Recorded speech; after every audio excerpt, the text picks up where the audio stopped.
نوه ماهر ابراهیم صادق الخیاطه با بیرمی رحمتی خیاط بی هر و صباب من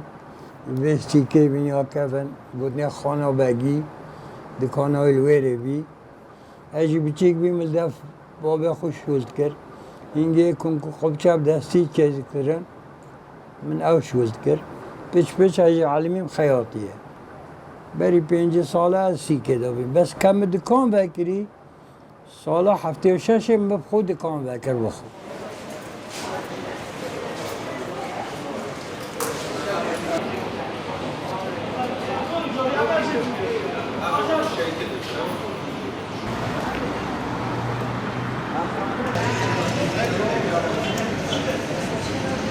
سیک کردن تاریخ های گلک کردن دلیل اف جامعه کردن یازا خوشی شمیز از آخو جهی تدابین، فلاح تدابین، ارمنی تدابین، بسرمان تدابین هر اکی شوله خود کرد هندیت فلاح بین اغلب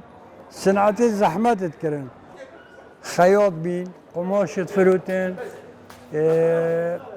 زیرنگر بین، بقال بین،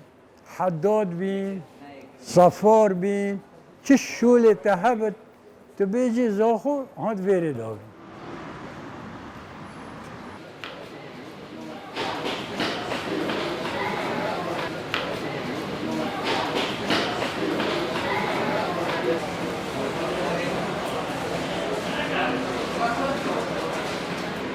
كابن ترين مصور البيري ذاكرين ادهمي ذاكر او فرانسو شريك بين بيك فالفيدي كوني بي نوفيجي وانا قريا يمين حتى انو كان نوفيه موي او ابراهيم خياط بابي منها ابا حاجي سليمان خضراوات الشفروت وايفوريا جاتنا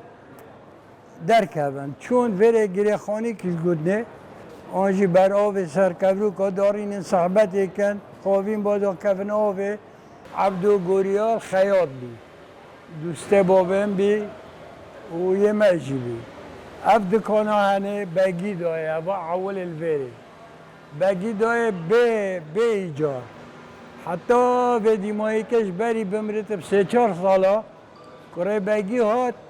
اول چودف کلیلیت وی دانه قلت بني انا ساخم بابتا قنجيه قال مكري ابا كليلتا مالتا قلت بابا من وصيتي كري اب دكانه يوتيا هندي تساخ قلت ارين ياز دي چم نكو كورت من نوات مبن ابا مالوا ابا كليلتي هندي قلت دكان بلا بوتا بد بكره قلت لا بابتا قلت هندي تساخ تبا مالوا ابا استبا كليل دانه